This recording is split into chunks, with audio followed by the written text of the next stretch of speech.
பிஸ்மில்லாஹிர் ரஹ்மானிர் ரஹீம்.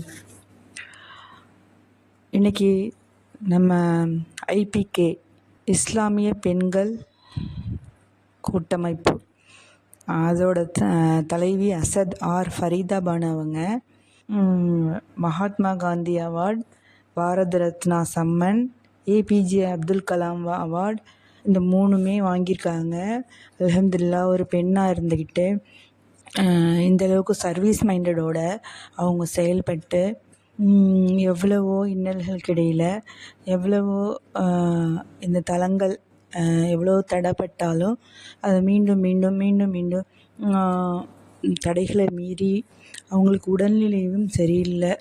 அல்லாஹ் அவங்களுக்கு ஆஃபியத்தை நிறையா கொடுக்கணும் இன்ஷா அல்லாஹ். அந்த மாதிரியோட சூழ்நிலையிலையும் இன்னும் பல எதிர்ப்புகளுக்கு இடையில் பல ஜெலஸ் எல்லாருக்கும் இருக்கும்ல, அந்த மாதிரி பொறாமையான கண்ணும் அல்லாஹ் தான் அவங்கள காப்பாற்றணும். அந்த மாதிரி கண் திஷ்டிகளை விட்டும் அவங்களை பாதுகாக்கணும் அல்லாஹ். சைத்தானிடமிருந்தும் வரக்கூடிய கெடுதல்களிலிருந்தும் அவங்களே அல்லாஹ் பாதுகாக்கணும்.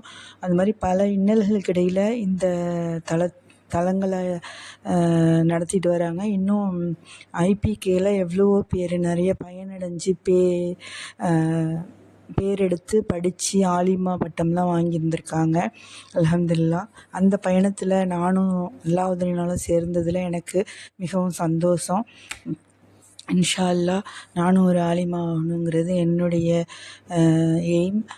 அல்லாஹ் அதை இன்ஷா அல்லாஹ் நிறைவேற்றி கொடுக்கணும். அல்லாஹ்வினால ஐபிகே ஃபரீதாக்கா நல்லா சிறப்போடு இருக்க அல்லாஹ்கிட்ட துவா செய்வோம் இன்ஷா அல்லாஹ். எல்லாரும் அவங்க மாணவியாக இருக்கிற எல்லாரும், நம்ம எல்லாரும், அவங்களுக்கு கீழே ஒர்க் பண்ணுற எல்லாரும் அல்ஹம்துலில்லாஹ்.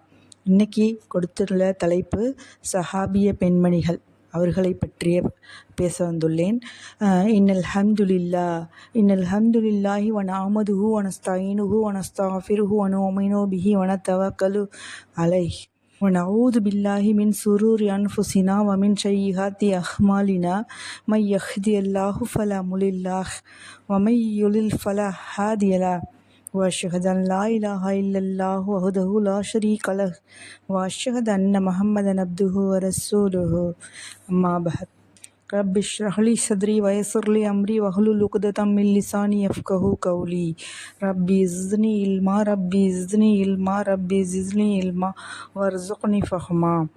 யா அய்யுஹன் நாஸு தக்கூ ரப்பக்குமுல்லதீ ஹலகக்கும் மின் நஃப்ஸின் வாஹிதா வ ஹலக மின்ஹா ஜௌஜஹா وبش منهما رجالا كثيرا ونساء واتقوا الله الذي تساءلون به والأرحام إن الله كان عليكم رقيبا என்ற அல்லாஹுவின் வசனங்களுடன் ஆரம்பம் செய்கின்றேன்.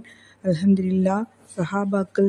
சஹாபாக்களுடைய மனைவிகளாகவும் நபி ஸல்லல்லாஹு அலைஹி வஸல்லம் அவர்களுடைய மனைவிகளாகவும் சஹாபாக்களுக்கு உதவி புரிபவர்களாகவும் நபி ஸல்லல்லாஹு அலைஹி வஸல்லம் அவர்கள் காலத்தில் வாழ்ந்து இஸ்லாத்தை ஏற்று அவர்களை சந்தித்து இஸ்லாமிய கொள்கையின்படி வாழ்ந்த முஸ்லீம் பெண்கள், இவங்க தான் சஹாபிய பெண்மணிகள்னு சொல்கிறாங்க.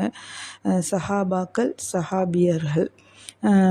இவங்களுடைய பண்புகள் எப்படிலாம் இருக்கும் அப்படின்னா, ஒரு துணிச்சல், அறிவு தேடல், இறைப்பற்று, தன்னம்பிக்கை, தீர்க்க தரிசனம், தியாகம், சாக்ரிஃபிகேஷன் அது மாதிரி இருக்குமா.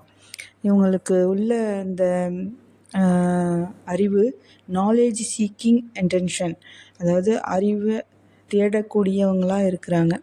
அறிவை தேடக்கூடிய ஆர்வமுள்ளவர்களாகவே இருந்தாங்க. உதாரணத்துக்கு கதீஜா பின்த் குவைலித், ஆயிஷா ரலியல்லாஹு, உம்மு சலமா ரலியல்லாஹு, ஃபாத்திமா ரலியல்லாஹு அவர்கள், இவங்கெல்லாம் ஒரு மதிப்பிற்குரிய சஹாபிய பெண்களுக்கு உதாரணம். இவங்களுடைய தியாகங்கிறது எப்படிப்பட்டதாக இருக்குன்னா, இஸ்லாத்திற்காக தங்கள் உயிர், உடைமை, அதை கூட இல்லாமல் ஏன் தன் பிள்ளைகளை கூட தியாகம் செய்தவர்களாக கூட இருந்திருக்காங்க. உதாரணத்துக்கு மாசிதா ரலியல்லாஹு அவங்க யார் அப்படின்னு சொன்னாக்கா, ஃபிரௌனுடைய மகளுக்கு பார்த்துக்கிறவங்க, தலை சீவி விடுறவங்க, அந்த பெண்ணை பார்த்துக்கிறவங்களா இருந்திருக்காங்க. இவங்க வந்து அவங்க ஃபிரௌனுடைய மகளுக்கு தலை சீவும் பொழுது சீப்பு கீழே விழுவுது. அதை வந்து பிஸ்மில்லாஹிர் ரஹ்மானிர் ரஹீம்னு எடுக்கிறாங்க. பிஸ்மில்லா அப்படின்னோன்னா அல்லான்னு நீ இங்கே யாரை சொல்கிற அப்படின்னு அந்த ஃபிரௌனுடைய மகள் கேட்குது. அது வந்து அல்லாஹ் சொல்கிறோன்னோ அது ஃபிரௌன் காதுலேயே விழுது. அவன் என்ன சொல்கிறான், என்னதான் நீ வந்து ரப்பா, என்னதான் நீ இறைவனாக வணங்கணும், யார் அல்லாஹ்ங்கிறமோ அவங்க மாற்றிக்கவே இல்லை. பிஸ்மில்லாஹிர் ரஹ்மானிர் ரஹீம், லா இலாஹா இல்லல்லா, லா இலாஹா இல்லல்லாண்டே சொல்லிகிட்டு இருக்காங்க.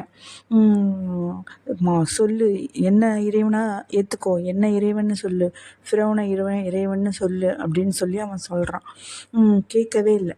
அப்போ வந்து பெரிய நெருப்பு குண்டத்தில் குழந்தைங்க 4 ஆண் குழந்தைகள், அந்த 4 பேரையும் போட்டுருவேன்னு சொல்லி ஒருத்தவங்கள தூக்கி போடுறான். அப்பயும் அவங்களுடைய ஈமான் மாறல. 2வது பிள்ளைய போடுறான், அப்பயும் இறைவன் மாறல. 3வது போடுறான், 3வது ஆண் குழந்தைய போடுறான். குழந்தை எப்படி நம்மளை போட்டால் கூட நம்ம தாங்கிப்போம், நம்மளுக்கு பெற்ற குழந்தைங்களை போடும் பொழுது அவங்களுக்கு வந்து அந்த ஈமான் சற்று கூட குறையவே இல்லை. அப்புறமா 4வது குழந்தைய போடும் பொழுது தான்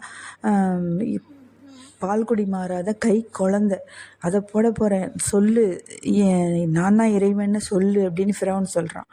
அப்பையும் அவங்க மாறல. அப்போ அல்லாஹ் தாலா அப்போ தான் கொஞ்சம் லைட்டாக அவங்க யோசிக்கிறாங்க, ஆஹா இந்த பிள்ளைக்காக கொஞ்சம் விட்டு கொடுத்துருவோமா, பால் குடி மாறாத பிள்ளையா இருக்கேன்னு லைட்டாக ஈமான் நவரும் பொழுது அந்த குழந்தை பேசுது. என்ன பேசுது, அம்மா நீ எனக்காக நீ வந்து உன்னுடைய ஈமானை மாற்றிக்காத, நான் இறைவனிடத்த போய் சொர்க்கத்தில் அல்லாஹ்வுக்காக உனக்காக நான் காத்துக்கிட்டு இருப்பேன் அப்படின்னு சொல்லுது. அது சுப்ஹானல்லாஹ். அதை கேட்டு அவன் போட்டான். அப்போ ஒரே ஒரு கோரிக்கையை மட்டும் அவங்க விடுக்கிறாங்க, இந்த என் குழந்தைகளுடைய எலும்பும் என்னுடைய எலும்பு இது எல்லாத்தையும் சேர்த்து ஒரே குழிக்குள்ளே போடு அப்படின்னு சொல்லிட்டு அந்த வழியில் நபி ஸல்லல்லாஹு அலைஹி வஸல்லம் அவங்க அந்த வழியாக போனாங்கன்னா அவ்வளவு நறுமணம் வீசுமா. இது என்ன நறுமணம் அப்படின்னு கேட்கும்போது தான் அந்த மாசிதார் ரலியல்லாஹு அவர்களும் அவர்கள் குழந்தையும் அடங்கி இருக்கிற இடம் அவ்வளவு நறுமணம் அப்படின்னு சொல்லுவாங்க. சுப்ஹானல்லாஹ். இதெல்லாம் சொல்லும் பொழுதும் கேட்கும் பொழுதும் சொல்கிறதுக்கே நம்மளுக்கு கொடுத்து வச்சுருக்கணும். அல்ஹம்துலில்லாஹ்.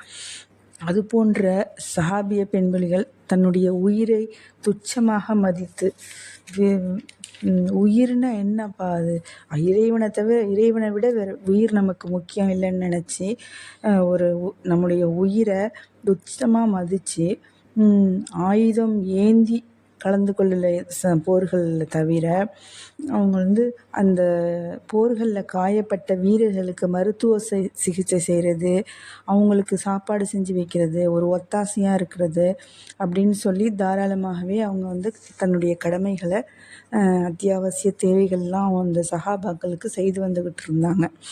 இது மாதிரியான அன்றைய அறியாமை காலத்தில் 2ஆம் தர பிறவிகளாக ஒரு ஓரங்கட்டப்பட்ட பெண்ணினமாக இருந்துச்சு.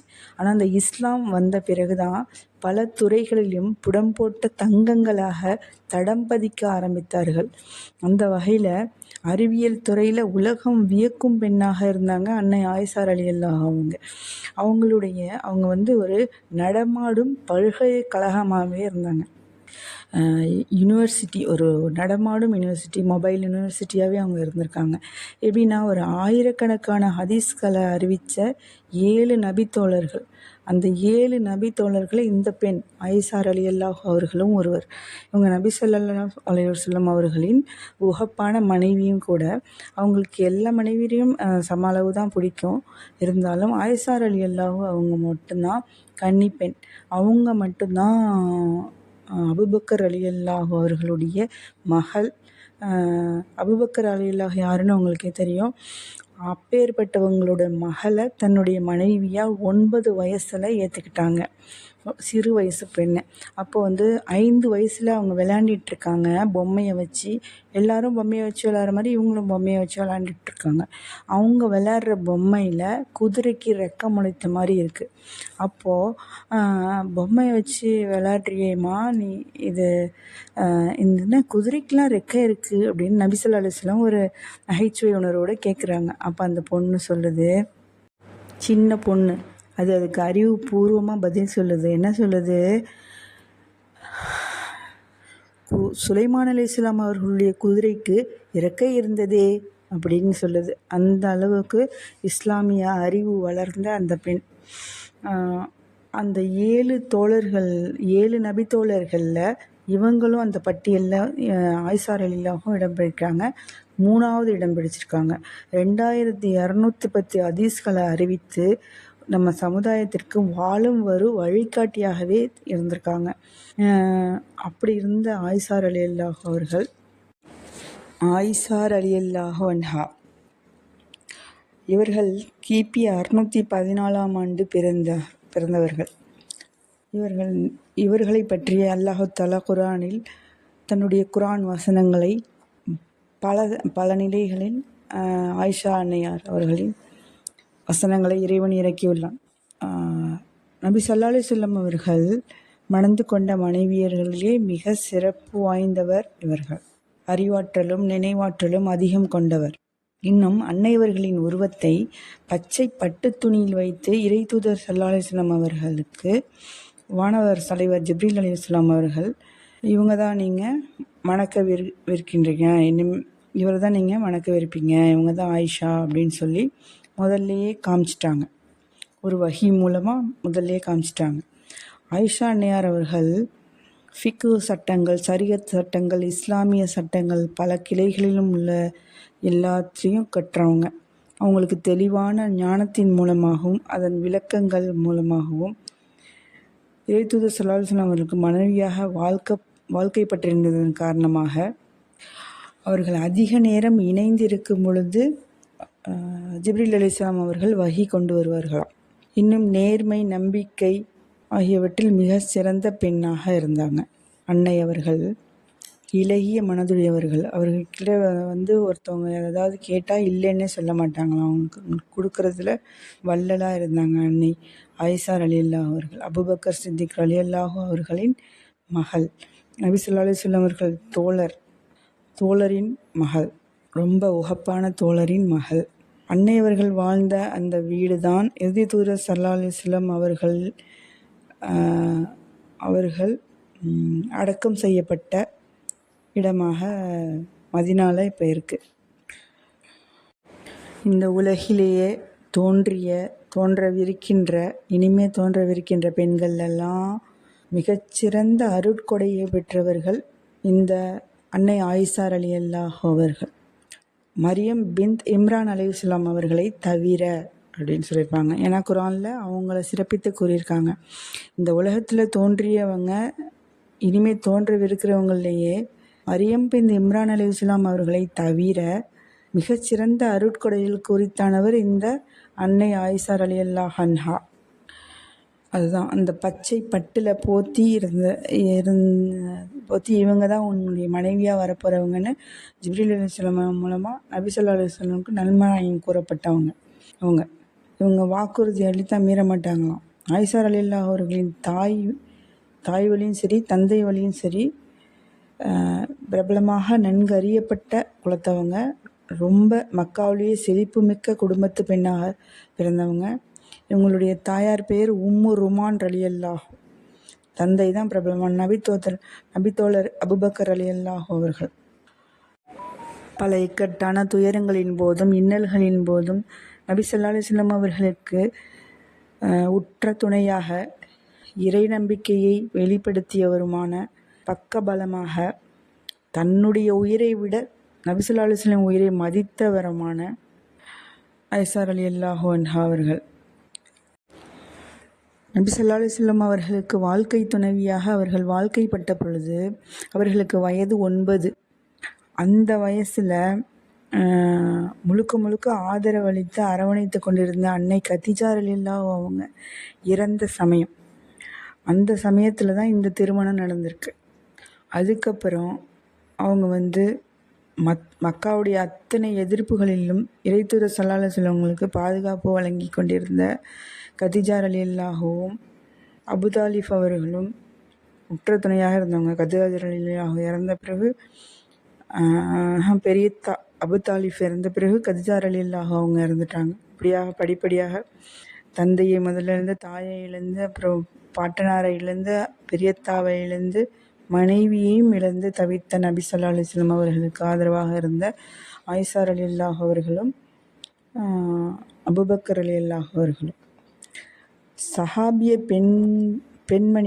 சஹாபிய பெண்மணிகளுக்கான ஒரு முக்கிய பண்புகளாக எது இருந்தது அப்படின்னு நம்ம சொல்லணும் அப்படின்னு சொன்னாக்கா, கணவர் துயரப்பட்டால் ஆறுதலாக இருக்கிறது. கணவர் முன்னாடி தன்னை மகிழ்ச்சியான முகத்துடன், சிடு முகம் இல்லாமல் மகிழ்ச்சியான முகத்துடன் காணப்படுவது. அப்போ தான் ரசூலுல்லாவுக்கு வஹி வந்த உடனே அவங்க பயந்து போய் ஜிப்ரீல் அலைஹிஸ்ஸலாமை பார்த்து ஏதோ ஒன்று வந்துருச்சுன்னு சொல்லி ஏதோ பயந்த பிறகு அவங்க இக்ரா பிஸ்மின்னு 3 தடவை ஓதுவீராகன்னு சொல்லி இறுக கட்டி அணைச்சி ஓதின பிறகு இவங்க ஹிரா குகையில் தவம் செஞ்சிட்டு இருந்தவங்க அப்படியே வீட்டுக்கு வராங்க.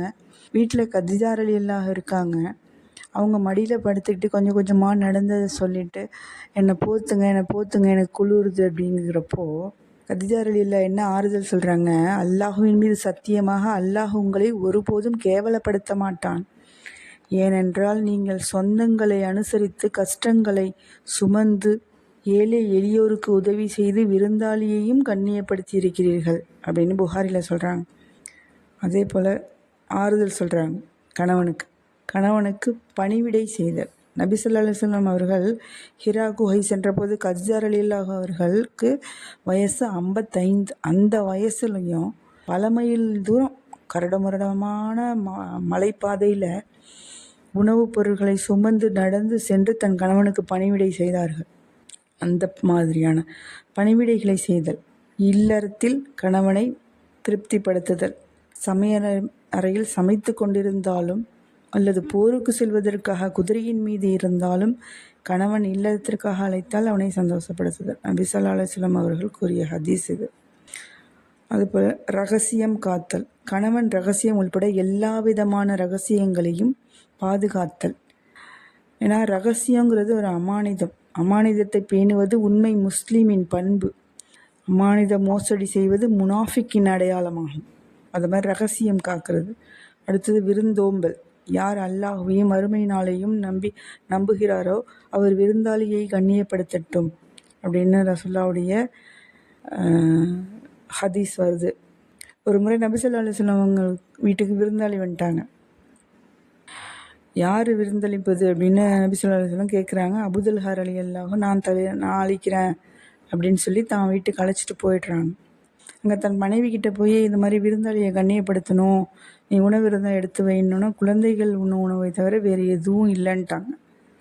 கணவர் அபூதல்ஹா சொல்லிட்டாங்களே அப்படிங்கிறதுக்காக குழந்தைகளை பசியோடு தூங்க வச்சுட்டு அந்த குழந்தைகளுக்கு உள்ள உணவை எடுத்து விருந்தினருக்கு வைக்க போகிறப்போ அபூதல்ஹா ரலியல்லாஹு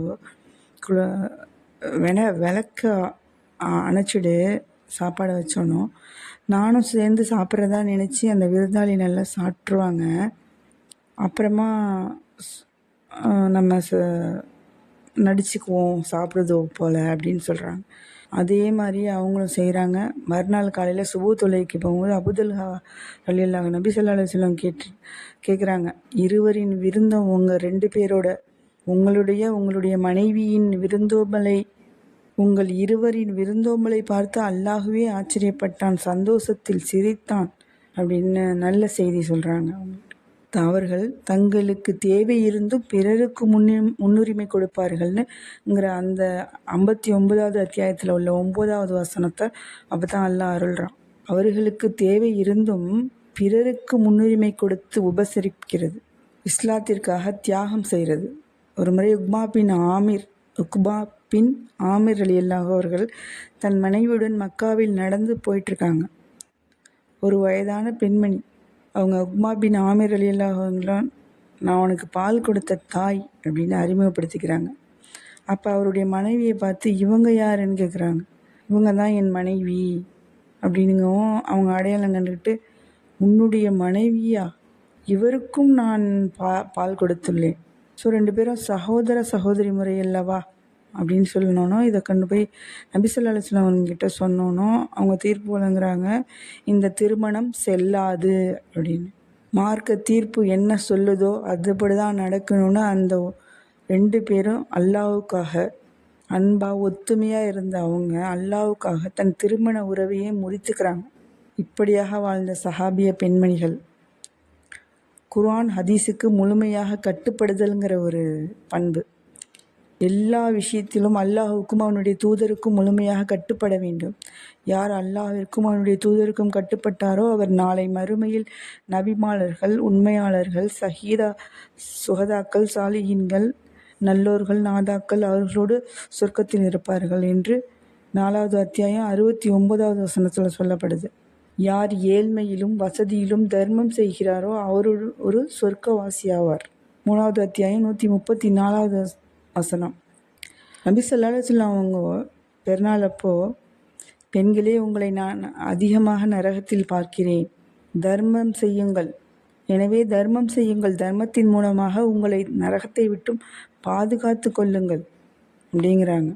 அப்போ தான் சொன்னோன்னோ அதை கேட்ட அந்த சஹாபிய பெண்கள்லாம் தங்கள் காது கை கழுத்தில் அணிஞ்சிருந்த அணிகலன்கள்லாம் கழட்டி தர்மம் செஞ்சிடுறாங்க. அதே மாதிரி உம்மு சலமா ரலியல்லாஹு அவங்க நபி ஸல்லல்லாஹு அலைஹி வஸல்லம் அவர்கள் உம்மு சலமா போய் பெண் கேட்குறாங்க. அதற்கு அவங்க உடனே ஒத்துக்கல. தன்னிடம் நிறைய குறைகள் இருக்குது, ஒரு பெண் குழந்தையும் எனக்கு இருக்குது, நான் ஒரு பெரிய முன்கோபக்காரி அப்படின்லாம் உண்மையை எடுத்து சொல்லியிருக்காங்க. அதை கேட்டுட்டும் ரசூல்லா, நீ முன்கோபக்காரிங்கிறது எனக்கு தெரியும், இருந்தும் அவங்க உண்மையை பேசினாங்களேன்ட்டு அவங்களுடைய நேர்மையை நினச்சி அவங்க விரும்பி கல்யாணம் பண்ணிக்கிட்டாங்க. அதே போல் மார்க்கத்தை அதிகமாக கற்றுக்கிறது சஹாபிய பெண்களுக்கிட்ட அதிகமாக இருந்துச்சு.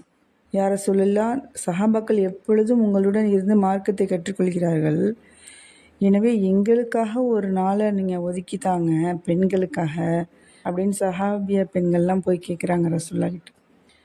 நான் அவங்களுக்காக ஒரு கிழமையை ஒதுக்குறேன், அது வியாழக்கிழமையாக இருக்கட்டும் அப்படிங்கிறாங்க. அதே போல் பணம் வந்தாலும் தன்னடக்கத்தோடு வாழுதல். கதீஜா ரலியல்லாஹு அவங்க, அஸ்மா பின்த் அபூபக்கர் ரலியல்லாஹு போன்ற சஹாபிய பெண்மணிகள் பணம் இருந்தும் தன்னடக்கமாக எளிமையாக வாழ்ந்தவர்கள். பெருமையடிக்கவில்லை, ஆணவம் கொள்ளவில்லை.